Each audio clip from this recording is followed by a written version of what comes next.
பொதுவா நம்ம தமிழ் சினிமாவில் மலையாள படங்கள் குறித்து அதிகமா பேசுவாங்க. மலையாள படத்தில் இருக்கக்கூடிய உண்மைத்தன்மையும் இந்த நிலத்தினுடைய ஆன்மாவை தொழுவதுதான் அந்த படங்களை பத்தி அதிகமா பேசுறதுக்கான காரணம். அப்படி இருக்கும்போது இப்போ வேம்புன்னு ஒரு படம் சமீபத்தில் தான் திரைக்கு வந்தது நான் பார்த்தேன்.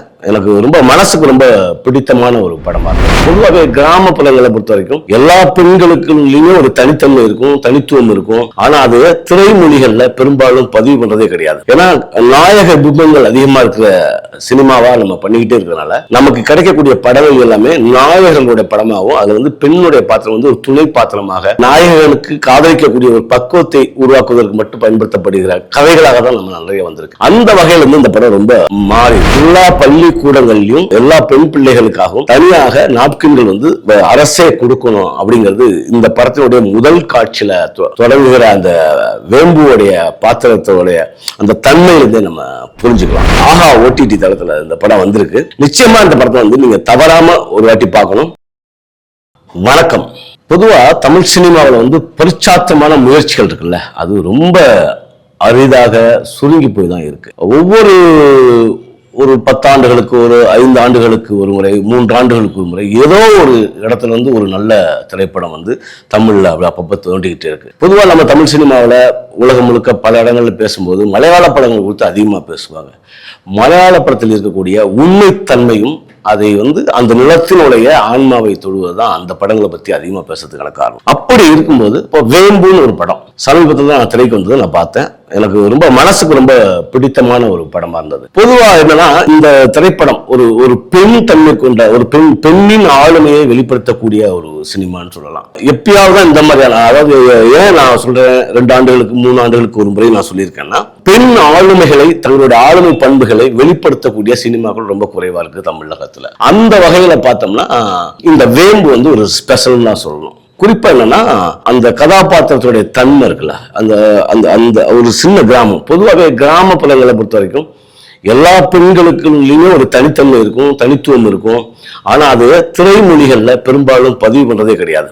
ஏன்னா நாயக பிம்பங்கள் அதிகமா இருக்கிற சினிமாவா நம்ம பண்ணிக்கிட்டே இருக்கிறதுனால நமக்கு கிடைக்கக்கூடிய படங்கள் எல்லாமே நாயகர்களுடைய படமாகவும் அது பெண்ணுடைய பாத்திரம் ஒரு துணை பாத்திரமாக ஒரு சராசரியாக நாயகனுக்கு காதலிக்கக்கூடிய ஒரு பக்குவத்தை உருவாக்குவதற்கு மட்டும் பயன்படுத்தப்படுகிற கதைகளாக தான் நம்ம நிறைய வந்திருக்கு.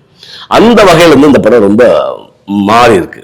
படத்தினுடைய தலைப்பு பொதுவாக பெண் தலைப்பு வைக்கும் போது ஒரு ஹீரோவே அதை எதிர்க்கக்கூடிய தன்மை இருக்கும். ஏன்னா பெண் பேர்ல ஒரு தலைப்பு வைக்கிறீங்க, அதெல்லாம் தாண்டி ஒரு துணிச்சலான முடிவு.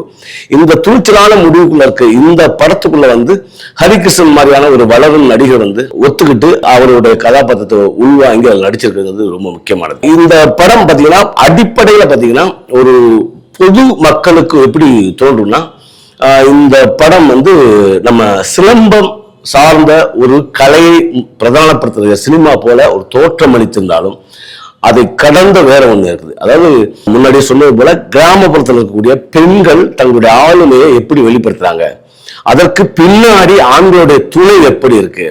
பொதுவாகவே பெண்களுக்கு ஆண்களோட துணை இருக்கிற மாதிரி காமிக்க மாட்டாங்க, அல்லது பெண் தானே அடிச்சு பிடிச்சு வந்த மாதிரி இருக்கும். இதுல இரண்டும் சம அளவுல, ஏன்னா ஒரு சமூகத்துல ஊடாடுகிற சமூகத்துல இருக்கக்கூடிய சிக்கல்களை ரொம்ப ஆழமா ஒவ்வொரு மனிதனுக்குடைய இருக்க பிரச்சனைகளை மெல்ல மெல்ல மெல்ல அடுக்கி ஒரு அழகான ஒரு திரைக்கதையாக வேம்பு வந்திருக்கு. இந்த வேம்பு படத்துல நடிச்ச சீலா ரொம்ப சிறப்பா அந்த கதாபாத்திரத்தை உள்வாங்கி ரொம்ப அவங்க திறமையான நடிகைன்னு ஏற்கனவே அறியப்பட்டிருந்தாலும் இந்த படத்துக்குள்ள அவங்களுடைய அந்த ஆளுமை பண்பு எந்த இடத்துல வெளிப்படணும், எந்த இடத்துல தகப்பனுக்காக தங்க சுருக்கிக்கணும், தகப்பன மனநிலைக்காக தான் எடுக்கக்கூடிய முடிவுகள் பின்வாங்கிறது, தன்னை காதலிக்கிற தன்னுடைய பாலிய கால மாமனுக்காக தன்னை எப்படி மாற்றிக்கொள்வது, அங்கிருந்து அதோடு அப்படியே மாற்றிக்கொள்வதன் மூலமாக சமூக அடுக்குகள் ஒரு பெண் கீழே அடங்கிடாம மீண்டும் அந்த இடத்தை எப்படி தன்னுடைய தனக்கான மனநிலையா தான் ஓட வேண்டிய நோக்கத்தை நோக்கி எப்படி அவ கடந்து போறதுக்கு தன்னை சுற்றி இருக்கிறவங்களை எப்படி சமன்படுத்துறா அப்படிங்கிற அளவுல இந்த படம் ஒரு தனித்துவமான ஒரு இடத்த பெறுகிறது தான் சொல்லணும். அடிப்படையில சினிமாவா பாருங்கன்னு ஒரு கூக்குரல் எப்போதுமே கேட்டுக்கொண்டே இருக்கும். அது ஒரு வகையான ஏமாற்றுத்தன்மைன்னு தான் சொல்லலாம். இன்னும் சொல்ல போனா தமிழ் சினிமா தோன்றின அந்த புராண படங்களுடைய காலங்கள்ல இருந்து எப்படி நாடகத்திலேருந்து சினிமா நமக்குள்ளே வந்ததோ அதுலேருந்து மாறி அடுத்த ஜென்ரேஷன் வந்த போதே சினிமா வேற ஒரு பரிமாணத்தில் எல்லாத்தையும் வந்து மக்களுக்கு சொல்வதன் மூலமாக பிரச்சாரத்தை உள்ளே கொண்டு வருவதன் மூலமாக ஒரு சமூக மாற்றத்தை சினிமா ஏற்படுத்தின்னு சொல்லலாம். அந்த வகையில் இந்த சினிமாவை பார்க்கும்போது எப்படி பார்க்கணும்னா, இந்த படத்துக்குள்ள நிறைய குட்டி குட்டியான எலிமெண்ட்ஸ் வந்து இயங்கிக்கிட்டே இருக்கும். அது தன்னளவில் அது அங்கங்க ஒரு சட்டையரா நேரடியாக சொல்லாம ஒரு காட்சி மூலமா சொல்லி கடந்து போற அளவுக்கு இந்த திரைப்படத்தில் நிறைய உத்திகள் இருக்கும்.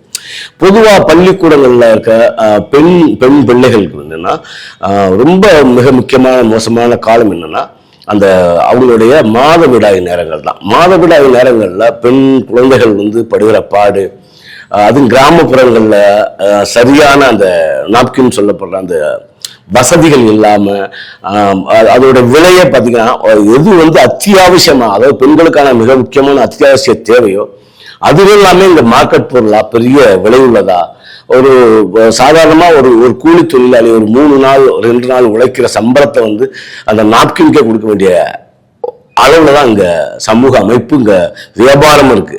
நாப்கின்றது முற்றிலுமாக இலவசமாக ஆக்கப்பட்டிருக்கணும். எல்லா பள்ளிக்கூடங்கள்லையும் எல்லா பெண் பிள்ளைகளுக்காகவும் தனியாக நாப்கின்கள் வந்து அரசே கொடுக்கணும் அப்படிங்கிறது இந்த படத்தினுடைய முதல் காட்சியில தொடங்குகிற அந்த வேம்புவோடைய பாத்திரத்தோடைய அந்த தன்மையிலிருந்தே நம்ம புரிஞ்சுக்கலாம். இப்படிதான் இந்த படத்தை நம்ம ஒவ்வொரு புள்ளியுமா பார்க்கணும். இதற்குள்ள இந்த படத்தோட மையமா எழுதோடுகிற சிலம்பம் அப்படிங்கிறது என்னன்னா அது ஒரு குறியீடு தான். சிலம்பம் தான் இந்த படத்தை எடுத்துட்டு போகுதுன்னு கூட நம்ம சொல்ல வேண்டியதில்லை. சிலம்பமா இருக்கலாம், அல்லது கராத்தேவா இருக்கலாம், அல்லது வந்து ஒரு நல்ல வந்து ஒரு கலை வடிவத்தில் ரொம்ப உச்சமான கலைகள் இருக்கும். பரதம் சார்ந்து, பரதம் மாதிரியாக, அல்லது வந்து நம்ம நாட்டுப்புறம் சார்ந்த கலைகள் இருக்குல்ல, அந்த கலைகள் கூட எல்லா மாணவர்களுக்கும் குறிப்பா மாணவிகளுக்கு கற்றுக் கொடுக்கணும். அதுதான் இந்த படத்தோட மைய சரடா நான் புரிஞ்சுக்கிறேன். ஏன்னா இன்னைக்கு இருக்கிற நவீன உலகத்துல ஒரு எப்படிப்பட்ட ஒரு நல்ல மனம் கொண்ட ஒரு மனிதனாக இருந்தாலுமே கூட ஏதோ ஒரு சந்தர்ப்ப சூழ்நிலை இன்னும் இருக்க டெக்னாலஜில செல்போன்கள்ல எங்க பார்த்தாலும் கொட்டி கிடக்குகிற நிறைய ஆபாசங்கள் மூலியமாக எந்த ஒரு ஆணும் நிலையான இடத்தில் இருக்க முடியாது. இதிலும் இன்னைக்கு வந்து மது வந்து புறையோடி கிடக்கிற சமூகத்துல ஒரு மது குடித்த ஒரு மனிதனுடைய மனநிலை தன் சொந்த மகளை கூட தன் கூட தன்னுடைய தங்கையை கூட தன்னுடைய பக்கத்து வீட்டில் பார்த்த குழந்தைகளை கூட வன்புணர்வு செய்கிற மிக கொடூரமாக அதன் மூலம் நிறைய கொலைகள் நடக்கிற சமூக அமைப்புல நம்ம வாழ்ந்துகிட்டு இருக்கோம். அப்போ வந்து ஒவ்வொருத்தருக்குமே வந்து பொதுவாக நம்ம என்ன சொல்லுவோம்னா குட் டச் பேட் டச் அப்படி பற்றி சொல்லி கொடுத்துக்கிட்டே இருக்கிறோம். அது மட்டுமே போதுமானதல்ல. அவங்க சுயமாக தன்னை எந்த சூழ்நிலையும் பாதுகாத்துக் கொள்வதற்கு அவர்களிடம் ஒரு கலை வடிவமாக அல்லது உடல் திறன் மூலமாக தன்னை தற்காத்துக் கொள்வதற்கான கலைகள் பள்ளிக்கூடங்களிலேயே தொடங்கப்படணுங்கிறது இந்த படத்துடைய சரடு.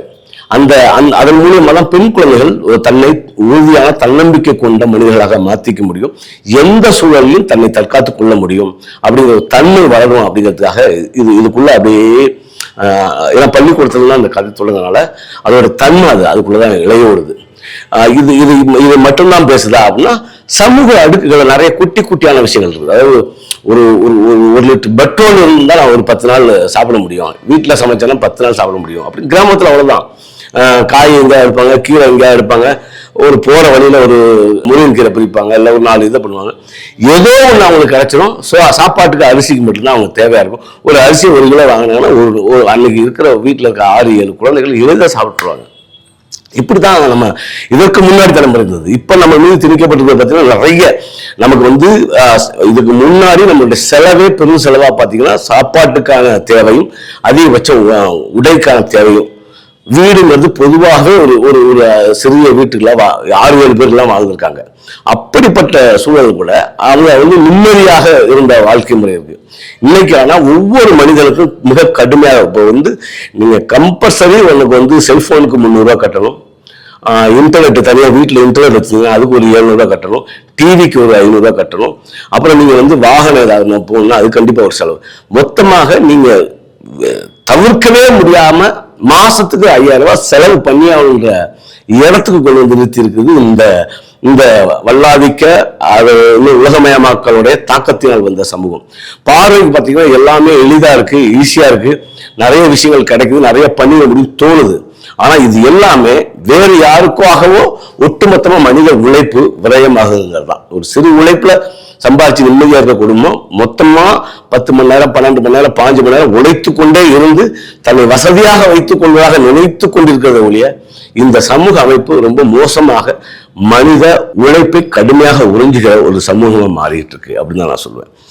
அந்த அளவுலதான் இந்த படத்துல அப்படியான நிறைய குட்டி குட்டியான நம்ம ஒரு திரைப்படம் பார்க்கிறவனுக்கு அவனுடைய மனசுக்குள்ள பல கேள்விகளை எழுப்புற படமா இது அமைஞ்சிருக்கு. பாத்தீங்கன்னா இதுலயே ஒரு நவீனத்துக்கும் பழமைக்கும் இடையிலான ஒரு அடுக்குகளை தொடரும். ஒரு போட்டோ ஸ்டுடியோ வச்சிருக்கிற ஒருத்தனா ஹீரோ இருப்பாரு. அந்த கதாபாத்திரமே பார்த்தீங்கன்னா ரொம்ப எளிமையா வாழ்ந்துகிட்டு இருக்கிறத வச்சு ஒரு போட்டோ எடுத்து அதுல ஏதோ கொடுக்குற காசு அந்த போட்டோ ஒரு இறப்பு வீட்டில் போய் போட்டோ எடுக்கும்போது கூட அவரு அன்னைக்கு கொடுக்காம பின்னாடி வந்து கொடுக்கும்போது கூட அது சொற்பமான காசா இருக்கும். அந்த மாதிரி இயல்பா வாழ்ந்துட்டு இருந்த இடத்துலயுமே பார்த்தீங்கன்னா இந்த நவீன மாற்றங்களை பெண்கள் எப்படி புரிஞ்சுக்கிறாங்க, எப்படி கொண்டு போறாங்கன்ற அளவுல பாத்தீங்கன்னா அந்த பெண் வந்து அதே ஸ்டுடியோல தானே வந்து ஒரு போட்டோகிராஃபரா மாறும்போது மாறுறதுக்கு அப்புறம் அந்த ஸ்டுடியோட வடிவத்தை மாத்தி எப்படி வந்து அடுத்த நிலைக்கு நம்ம நகர்த்திக்கலாம், தன்னை எப்படி மாற்றிக்கொள்வது அப்படிங்கிறது ஒரு பெண் சிந்தித்தால் ரொம்ப விரைவாகவும் வேகமாகவும் சிந்திப்பா. இதுவரைக்கும் அவன் 10 ஆண்டு காலமா இருந்ததை விட இந்த பெண் இந்த அழகா வந்து ரொம்ப எளிதாக இந்த மாற்றங்களை உள்வாங்கி புரிஞ்சுக்கிட்டு அடுத்த கடத்துக்கு ஒரு வியாபாரத்தை நகர்த்தக்கூடிய பண்புடையதா இருக்காங்கிறது வரைக்கும் இந்த படத்துல வந்து நிறைய குட்டி குட்டியா பேசக்கூடிய நிறைய செய்திகள் இருக்கு. நிச்சயமா இந்த படத்தை வந்து நீங்க தவறாம ஒரு வாட்டி பார்க்கணும். குறிப்பா வந்து ஆஹா OTT தளத்துல இந்த படம் வந்திருக்கு. அதனால வந்து நீங்க எல்லாரும் பார்க்கணுங்கிறது என்னுடைய விருப்பம். உங்களுடைய கருத்துக்களையும் நீங்களும் அதை பொது வழியில் எழுதுங்கிறது நான் என்னுடைய வேண்டுகோளை வச்சுக்கிறேன். நன்றி, வணக்கம்.